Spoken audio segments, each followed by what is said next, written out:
ओम शांति। 1 जुलाई 2024 बाबा के महावाक्य।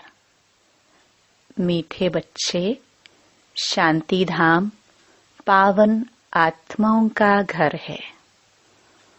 उस घर में चलना है तो संपूर्ण पावन बनो। प्रश्न। बाप सभी बच्चों से कौन सी गारंटी करते हैं? उत्तर। मीठे बच्चे, तुम मुझे याद करो तो मैं गारंटी करता हूँ कि बिगर सजा खाए तुम मेरे घर में चलेंगे। तुम एक बाप से दिल लगाओ। इस पुरानी दुनिया को देखते भी नहीं देखो। इस दुनिया में रहते पवित्र बनकर दिखाओ तो बाबा तुम्हें विश्व की बादशाही अवश्य देंगे। ओम शांति। रूहानी बच्चों से रूहानी बाप पूछ रहे हैं। यह तो बच्चे जानते हैं बाप आया है हम बच्चों को अपने घर ले जाने लिए। अब घर जाने की दिल होती है। वह है सब आत्माओं का घर। यहाँ सब जीवात्माओं का घर एक नहीं है।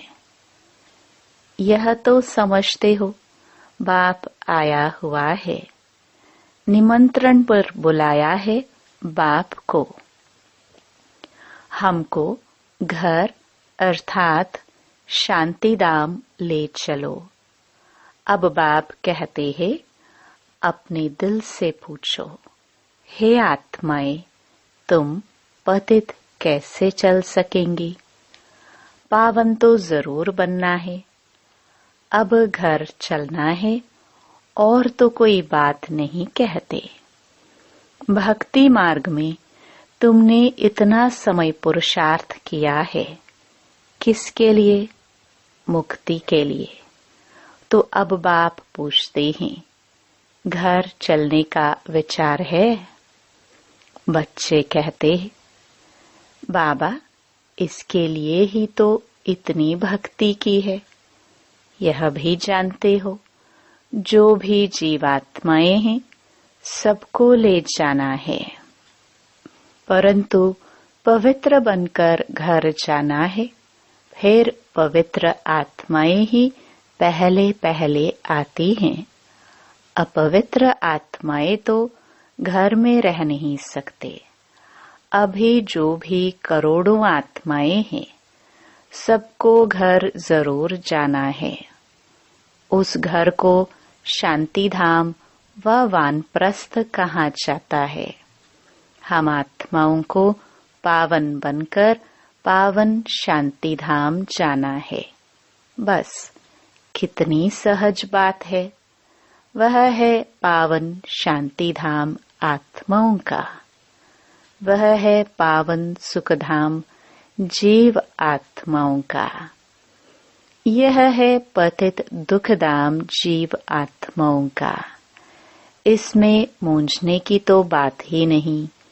शांति धाम जहाँ सब पवित्र आत्माएं निवास करती हैं, वह है आत्माओं की पवित्र दुनिया, वाइसलेस इनकॉर्पोरियल वर्ल्ड। यह पुरानी दुनिया है सब जीव आत्माओं की। सब पतित हैं। अब बाप आए हैं आत्माओं को पावन बनाकर पावन दुनिया शांति धाम में ले जाने। फिर जो राजयोग सीखते हैं वही पावन सुखधाम में आएंगे। यह तो बहुत सहज है। इसमें कोई भी बात का विचार नहीं करना है। बुद्धि से समझना है। हम आत्माओं का बाप आया हुआ है हमको पावन शांति धाम में ले जाने। वहां जाने का रास्ता जो हम भूल गए थे सो अब बाप ने बताया है। कल्प कल्प मैं ऐसे ही आकर कहता हूँ, हे बच्चे, मुझ शिव बाबा को याद करो। सर्व का सद्गति दाता एक सद्गुरु है। वही आकर बच्चों को पैगाम अथवा श्रीमत देते हैं कि बच्चों, अभी तुमको क्या करना है। आधा कल्प तुमने बहुत भक्ति की है, दुख उठाया है, खर्चा करते करते कंगाल बन गए हो। आत्मा भी सतो प्रधान से तमो प्रधान बन गई है। बस यह थोड़ी बात ही समझने की है। अब घर चलना है व नहीं? हाँ बाबा, जरूर चलना है। वह हमारा स्वीट साइलेंस होम है। यह भी समझते हो बरोबर। अभी हम पतित हैं, इसलिए जा नहीं सकते हैं। अब बाप कहते हैं, मुझे याद करो तो तुम्हारे पाप कट जाएंगे। कल्प कल्प यही पैगाम देता हूँ, अपने को आत्मा समझो। यह देह तो खलास हो जानी है, बाकी आत्माओं को वापस जाना है। उनको कहते हैं निराकारी दुनिया। सब निराकारी आत्माएं वहाँ रहती हैं। वह घर है आत्माओं का। निराकार बाप भी वहाँ रहते हैं। बाप आते हैं सबसे पिछाड़ी में, क्योंकि फिर सबको वापस ले जाना है। एक भी पतित आत्मा रहती नहीं है। इसमें कोई मूंझने व तकलीफ की बात नहीं है। गाते भी हैं, हे पतित पावन, आकर हमको पावन बनाए, साथ ले चलो। सबका बाप है ना। फिर जब हम नई दुनिया में पाठ बजाने आते हैं तो बहुत थोड़े रहते हैं। बाकी इतनी करोड़ आत्माएं कहाँ जाकर रहती हैं? यह भी जानते हो, सतयुग में थोड़ी जीव आत्माएं थी। छोटा झाड़ था, फिर वृद्धि को पाया है। झाड़ में अनेक धर्मों की वैरायटी है। उसको ही कल्प वृक्ष कहा जाता है। कुछ भी अगर नहीं समझते हो तो पूछ सकते हो। कई कहते हैं, बाबा हम कल्प की आयु 5000 वर्ष कैसे माने? अरे बाप तो सत्य ही सुनाते हैं। चक्र का हिसाब भी बताया है। इस कल्प के संगम पर ही बाप आकर दैवी राजधानी स्थापन करते हैं, जो अभी नहीं है। सतयुग में फिर एक दैवी राजधानी होगी। इस समय तुमको रचता और रचना का ज्ञान सुनाते हैं। बाप कहते हैं, मैं कल्प कल्प कल्प के संगम युगे आता हूँ। नई दुनिया की स्थापना करता हूँ। पुरानी दुनिया खत्म हो जानी है। ड्रामा प्लान अनुसार नई से पुरानी, पुरानी से नई बनती है। इसके 4 भाग भी पूरे हैं, जिसको स्वस्तिका भी कहते हैं, परंतु समझते कुछ भी नहीं है। भक्ति मार्ग में तो जैसे गुड़ियों का खेल खेलते रहते हैं। अताह चित्र हैं। दीपमाला पर खास दुकान निकालते हैं। अनेक चित्र हैं। अभी तुम समझ गए हो। एक है शिव बाबा और हम बच्चे। फिर यहाँ आओ तो लक्ष्मी नारायण का राज्य। फिर राम सीता का राज्य, फिर बाद में और धर्म आते हैं जिससे तुम बच्चों का कनेक्शन ही नहीं है। वह अपने अपने समय पर आते हैं, फिर सबको वापस जाना है। तुम बच्चों को भी अब घर जाना है। यह सारी दुनिया विनाश होनी है। अब इसमें क्या रहना है? इस दुनिया से दिल ही नहीं लगती। दिल लगानी है एक माशूक से। वह कहते हैं, मुझ एक के साथ दिल लगाओ तो तुम पावन बनेंगे। अब बहुत गई, थोड़ी रही। टाइम जाता रहता है।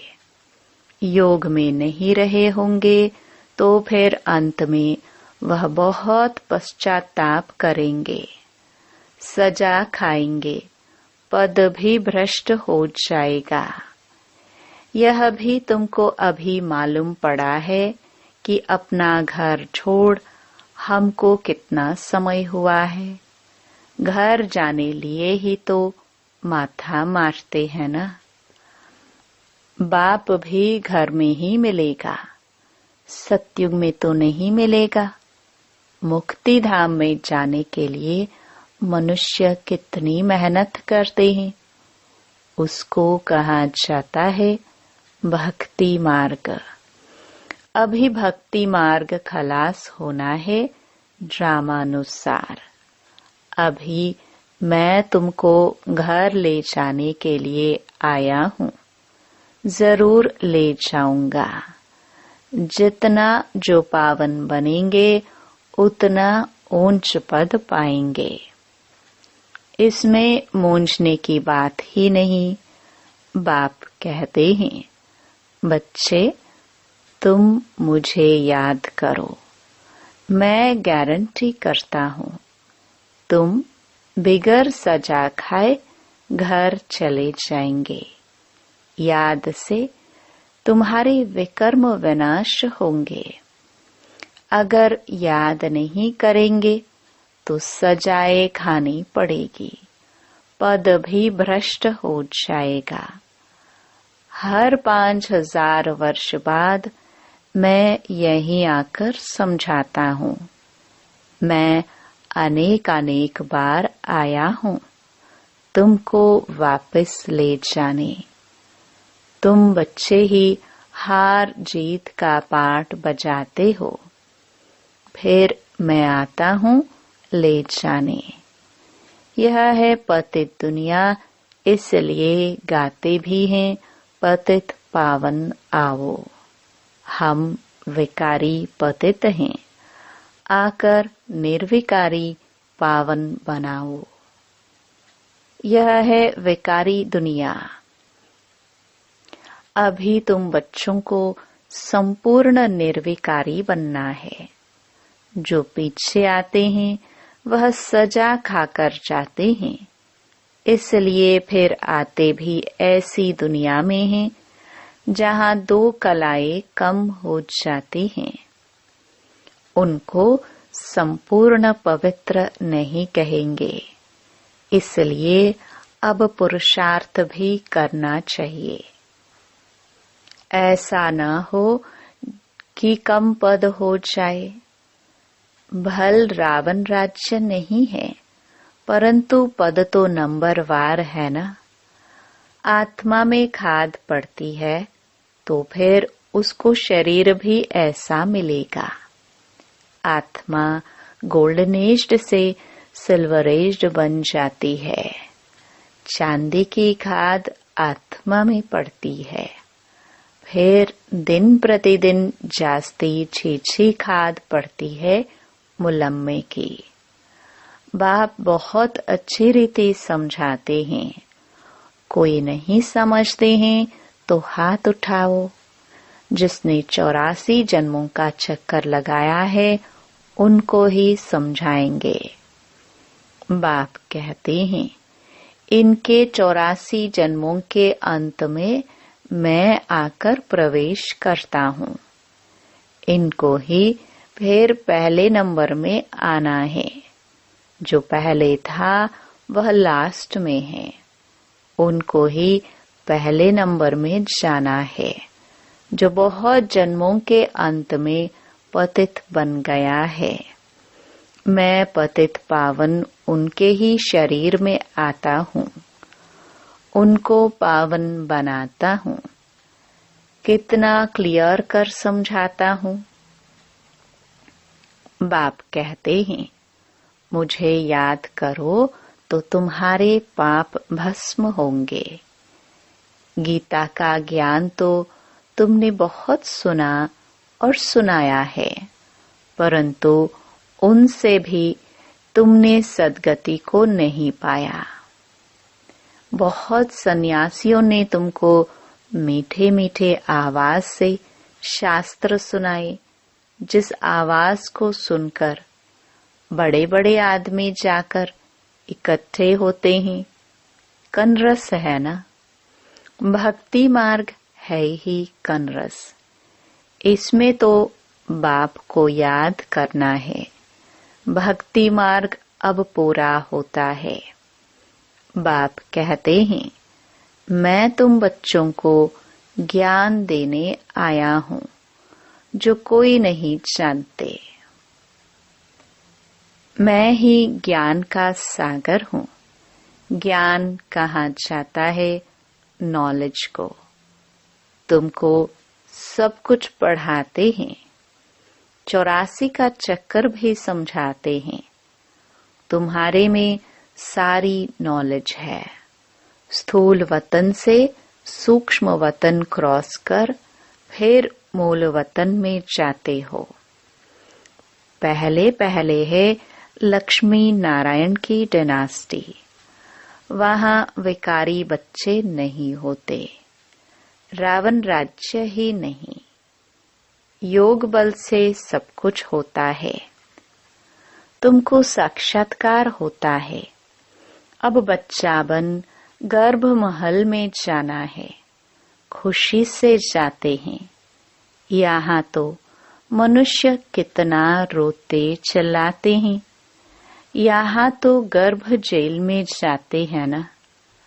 वहाँ रोने पीटने की बात नहीं। शरीर तो बदलना जरूर है। जैसे सर्प का मिसाल है, इसमें मूंझने की बात ही नहीं। जास्ती पूछने का रहता नहीं है। एकदम पावन बनने के पुरुषार्थ में लग जाना चाहिए। बाप को याद करना मुश्किल होता है क्या? बाप के सामने बैठे हो ना। मैं तुम्हारा बाप तुमको सुख का वर्षा देता हूँ। तुम यह एक अंतिम जन्म याद में नहीं रह सकते हो। यहाँ अच्छी रीति समझते भी है, फिर घर में जाकर स्त्री आदि का चेहरा देखते हैं तो माया खा जाती है। बाप कहते हैं, कोई में भी ममता नहीं रखो। वह तो सब कुछ खत्म होना ही है। याद तो एक बाप को ही करना है। चलते फिरते बाप और अपनी राजधानी को याद करो। दैवी गुण भी धारण करने हैं। सतयुग में यह गंदी चीजें मांस आदि होता ही नहीं। बाप कहते हैं, विकारों को भी छोड़ दो। हम तुमको विश्व की बादशाही देता हूँ। कितनी आमदनी होती है तो क्यों नहीं पवित्र रहेंगे? सिर्फ एक जन्म पवित्र रहने से कितनी भारी आमदनी हो जाती है। भल इकट्ठे रहो, ज्ञान तलवार बीच में हो। पवित्र रह दिखाया तो सबसे ऊंच पद पाएंगे, क्योंकि बाल ब्रह्मचारी ठहरे। फिर नॉलेज भी चाहिए और उनको आप समान बनाना है। सन्यासियों को दिखाना है कि कैसे हम इकट्ठे रहते, पवित्र रहते हैं तो समझेंगे इनमें तो बड़ी ताकत है। बाप कहते हैं इस एक जन्म पवित्र रहने से 21 जन्म तुम विश्व के मालिक बनेंगे। कितनी बड़ी प्राइज मिलती है, तो क्यों नहीं पवित्र रह दिखाएंगे। टाइम ही बाकी थोड़ा है, आवाज भी होता रहेगा, अखबार में भी पड़ेगा। रिहर्सल तो देखी है ना, एक एटम बम से क्या हाल हो गया। अभी तक हॉस्पिटल में पड़े हैं। अभी तो ऐसे बॉम्ब्स आदि बनाते हैं जो कोई तकलीफ नहीं, फट से खत्म। और यह रिहर्सल होकर फिर फाइनल होगा। देखेंगे फट से मरते हैं व नहीं, फिर और युक्ति रचेंगे। हॉस्पिटल आदि होंगे नहीं, कौन बैठ खिदमत सेवा करेंगे। कोई ब्राह्मण आदि खिलाने वाला नहीं रहेगा। बॉम्ब छोड़ा और खलास। अर्थक्वेक में सब दब जाएंगे, देरी नहीं लगेगी। यहाँ ढेर मनुष्य है, सतयुग में बहुत थोड़े होते हैं, तो इतने सब कैसे विनाश होंगे। आगे चल देखना है। वहां तो शुरू में 9 लाख हैं। फकीर भी तुम हो, साहेब भी तुमको प्यारा है। अभी सबको छोड़ अपने को आत्मा समझ लिया है।